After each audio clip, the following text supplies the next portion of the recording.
Hello everybody, my name is Hostess Torres and welcome to Tactical Communications. Tactical Communications is a little video series I've been wanting to do for a while, talking about what makes a game accessible. Specifically what I will be doing is taking each individual game and looking at various aspects of them, such as their UI, tutorials, and documentation, and I'll be drawing conclusions on that and looking at it and saying, how is this game accessible and what does this game do to help the new player? Now this game here is Gary Grigsby's War in the East, and as you may know, this is a monster of a game. Its grand campaign is 225 turns of pure unadulterated mayhem, detailing Germany's attack into Russia. Now, let's get this out of the way. This game is very intimidating, and the reason why I wanted to do this first is that it was my very first war game, and despite its obvious looking complexity, the way it introduces you into its mayhem is genius. It is absolutely amazing, and I cannot praise this game anymore. It is absolutely fantastic in what it does.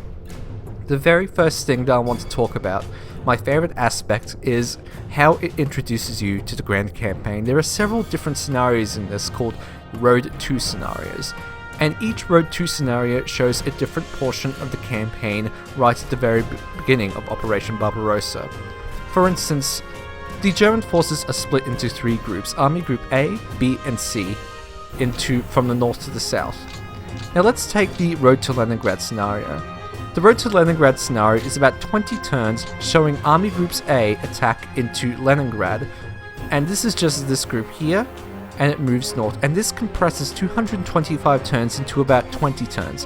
What this does is allow you to get a general idea of the strategy, and it does it for other points in the campaign as well. For instance, there are two scenarios for Army Group B, one going up to the Minsk and one going further up to Smolensk, and this takes 3 turns to Minsk and around 20 turns to Smolensk, or 13 I think, and Army Group C, which shows the attack towards Kiev, and this is about 20 turns as well.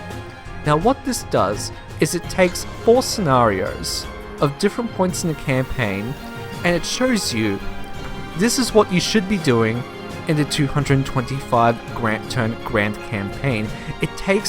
It compresses the massive amount of turns into small, manageable forces and chunks, which allows you to get a grand picture of what the hell you're actually going to do in the grand campaign, and I think that is absolutely goddamn fantastic.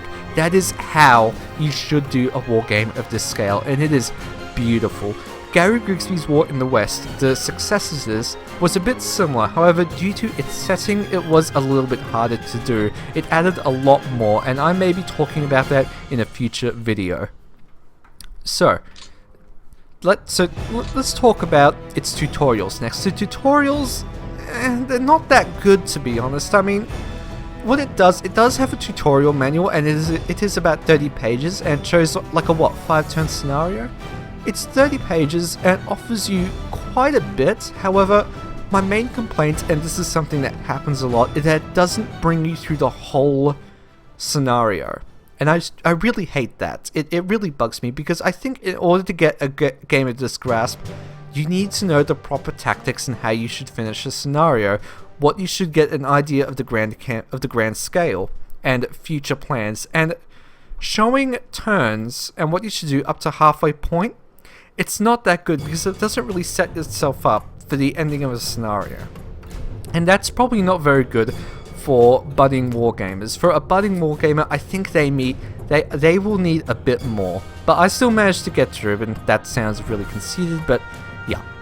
Now the next thing I wanted to bring up is the UI, and this UI is really simple and functional, and it's really simple. It is managed into 4 tabs. Well, there's 3 tabs up here and there's a little subsection down the bottom. First up is administration, and it just shows some basic stuff about the game, save, quick game, whatever. Next is the info screens, and this basically shows you the composition of your forces and various other aspects of what's happening in the campaign.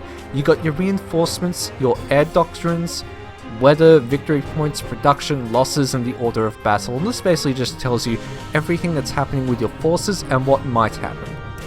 Next is map information, and this shows you everything that's on the map, and that's pretty simple. It's just basically just a whole bunch of filters. and different icons that will pop up on the map just to give you an idea of where something is. And the next part is the Orders tab, and this is quite interesting. What's so interesting? What's interesting for me, I don't know about you, but okay, let's compare this to, say, a John Tiller game. Now, for those of you who have seen a John Tiller game, watch my John Tiller rant. That is shit. I seriously hate the UI. It's just one blobby mess of crap. It's stupid looking. And this is nice and functional and orders everything into neat little segments, because you have your move, you have your strategic move, amphibious, naval, air and air attack options, and I like that. It has everything right up there, and that's quite good, because John Tiller, it just smushes everything. There's no tabs, there's no semblance of order. It's stupid and I hate it. So yes, this is very, very good. Now when we get closer, we can see quite a lot. Now let's look at an individual unit. One of the great things about it is that as you move over the map, you can see this number here, and it basically just shows the amount of points you have left in movement. And it also shows combat efficiency. So with each movement, the number on the right goes down, which is your movement, and it also shows the number on the left as well, which is combat efficiency. The further you move, the lower combat efficiency goes due to tiredness or whatever. And that's just a pretty simple way of laying a unit on what it does. If you look up on the right here, you can see 3 other segments up here. I think it's readiness, fuel, and ammunition. And that's a pretty simple thing. When you right click, now here's where it gets a little bit ugly. I'm not the biggest fan of this. It shows absolutely everything you need to know, but it's a bit of a number crunch, and this can be very, very intimidating to a new gamer. You really should look at the manual for this. But it does tell you absolutely everything you need to know about a single unit. And there is no screwing around, there's no crap. It's all right there in a one big table. Yeah, it's pretty good to look at. Now next thing I want to talk about is its documentation. It comes with a manual of 300 pages, and well, it's 400 pages, but 300 is basically, you know, everything you need to know about the game, and the last 100 is just appendices. And yeah, whatever.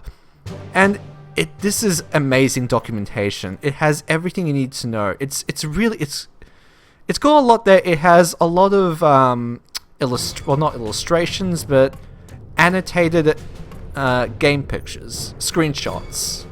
And I think it's a really good way of gaining a point across, because it shows you everything you need to know. It's just fantastic. It has everything. There is no dicking around, and yeah, I just love it, because this is the type of thing that we want to see in a game of this scale. It's 300 pages of awesomeness. And there's the tutorial manual. I think I've already talked about that, not happy with it.